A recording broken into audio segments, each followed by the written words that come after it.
Now, also in the category of birth control is Plan B. Plan B is a drug, a single pill that you take, that contains estrogen and progestin, much like birth control pills do, but at much higher rates. So there's a lot more estrogen and progestin here. This drug is used as birth control because it prevents pregnancy. It does not lead to miscarriage or abortion. So no pregnancy occurs with Plan B.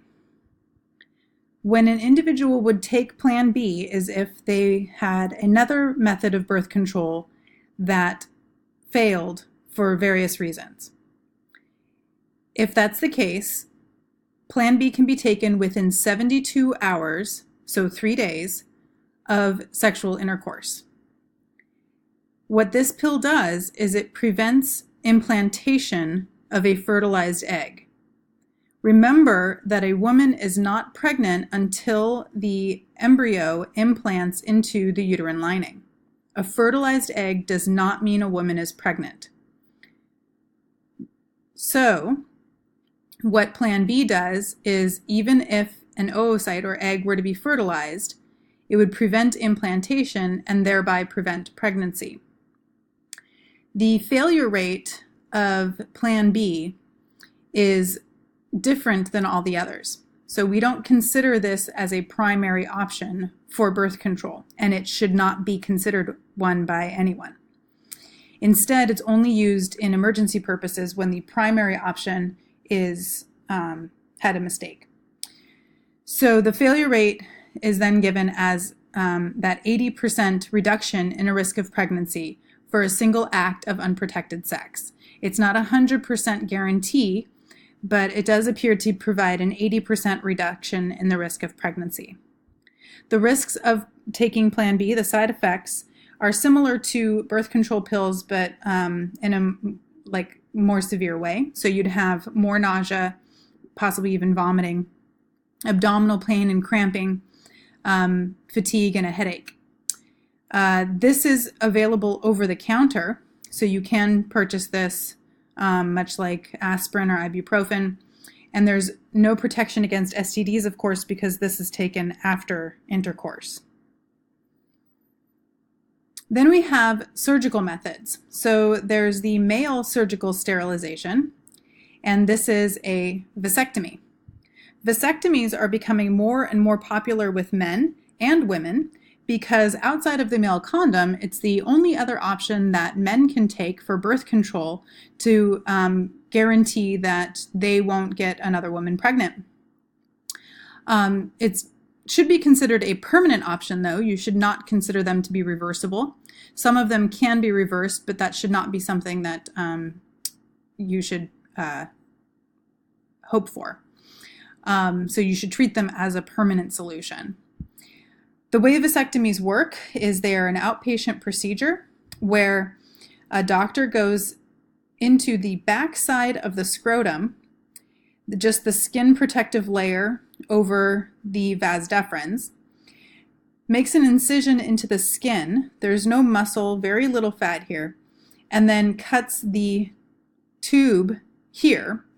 And this tube is called the vas deferens. The vas deferens is what carries the sperm from the testes and the epididymis to the urethra, which eventually would lead to it going outside. So this tube is cut and cauterized or burned so that it's sealed off. What that means is that any sperm that's produced in the testes, and the testes will continue to produce the same amount of sperm as they always have, and also the same amount of testosterone that they've always have, that those sperm are just reabsorbed by the male body. The same exact thing would happen if a man did not ejaculate for a few days. Those sperm are reabsorbed by the body exactly the same way. Upon sexual arousal, the male will still experience sexual arousal, still have an erect penis, and still be able to ejaculate. So he'll be able to release fluid and upon orgasm, but that fluid will contain fluid from the prostate, seminal vesicles, and other ejaculate fluid, but not contain any sperm. The vasectomy is highly effective, especially if the patient follows instructions, which is to say that the male should refrain from unprotected sex for a month. And that's because prior acts of sexual intercourse or ejaculation could leave some sperm cells behind in the vas deferens, and they could live there for quite some time. So if the male, even after a vasectomy, were to have sex, sometimes those sperm could still exit the penis and impregnate a woman. But after about a month or so, any of those sperm cells that had remained in the vas deferens would be dead, and it would be effective. There is no, of course, protection against STIs, so this is a perfect solution for men who are in monogamous relationships. If a man has a vasectomy and is not in a monogamous relationship, it's still recommended that he uses a male condom. But it is a guarantee on the male side that he won't accidentally impregnate any females. The risk, of course, for the vasectomy is pain. There is pain for a couple of days. It is outpatient, so as soon as the surgery is over, the man is released and allowed to go home, but there is pain and discomfort just like any minor surgery would involve. There's of course bleeding as well, a chance of infection, just like any other surgery that you would have. But otherwise, it's generally considered very safe and low risk. The failure rate of this is also just as high as, or the failure rate is just as low, I should say. It's just as effective as the IUD in that it's less than 1%, so it's considered very effective. And it's a one-time surgical procedure that will last for the rest of your life. If you want to not completely eliminate the possibility of having children, you could always freeze some sperm, and then any children that you would have would be intentional children that you would have by artificial insemination. But otherwise, there would be no accidental pregnancies. Now, far more invasive than the male surgical sterilization is the female surgical sterilization, also known as a tubal ligation. The reason why this is far more invasive is because the reproductive organs in the female are all contained within her abdominal cavity. So in order to access the fallopian tubes, which is what is cut in a tubal ligation, the doctor has to go in through the abdomen in two separate locations and sever the connection in the fallopian tubes between the ovaries and the uterus. Now, in this case, what usually happens is most frequently, the tubes, after being cut, are cauterized or burnt together so that there is no possibility of connection between these tubes in the future. This scar tissue prevents formation and rehealing of that tissue. In some cases, you may find that the tubes are cut and then tied, or in other cases that a plastic band is wrapped around them in order to physically block the flow of the oocyte through the fallopian tube. But cauterizing is far more common.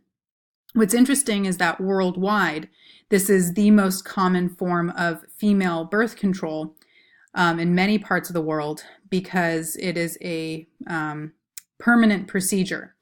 And so if a woman wants birth control in many parts of the world, she can't go to the doctor repeatedly to get prescription drugs or an IUD inserted or removed because doctors simply aren't available or nearby. And so usually after giving birth to what she would like to be her last child, during that procedure, they may also, upon her request, sterilize her permanently using a tubal ligation.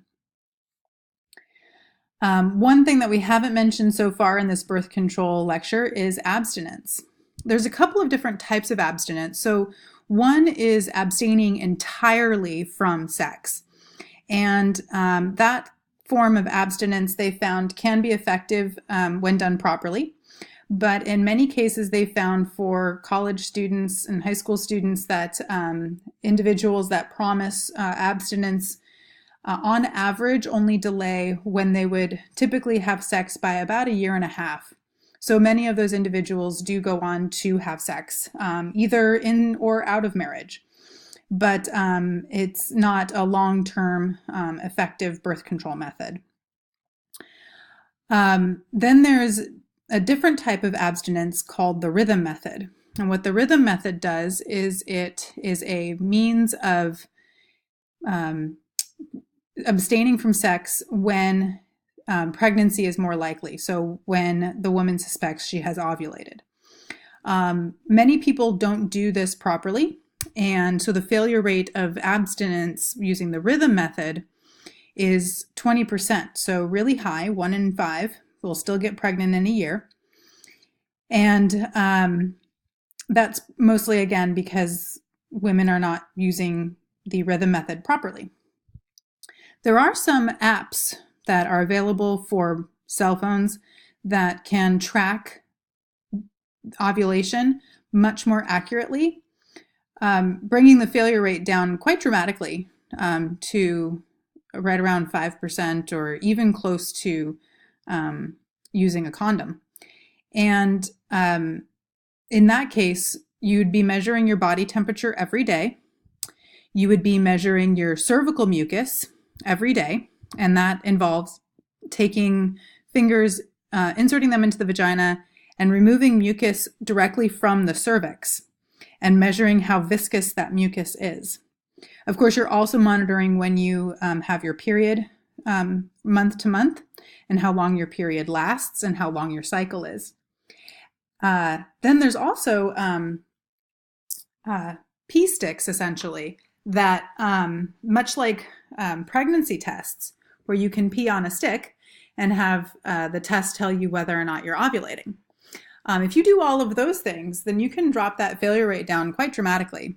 So women that are serious about not getting pregnant and also serious about using the rhythm method can make it far more effective. Again, the rhythm method doesn't provide any protection against STIs. If you're still having sex when you're not ovulating, you can still acquire sexually transmitted infections. But while you need instructions in order to how to do this properly and do it really well and effectively, you don't need to see a doctor about any of this, so no prescriptions or anything are needed. Well, that's it for our birth control lecture. I hope you learned about some methods that maybe you were a little less familiar with, or learned some new and interesting facts about ones that you already knew about.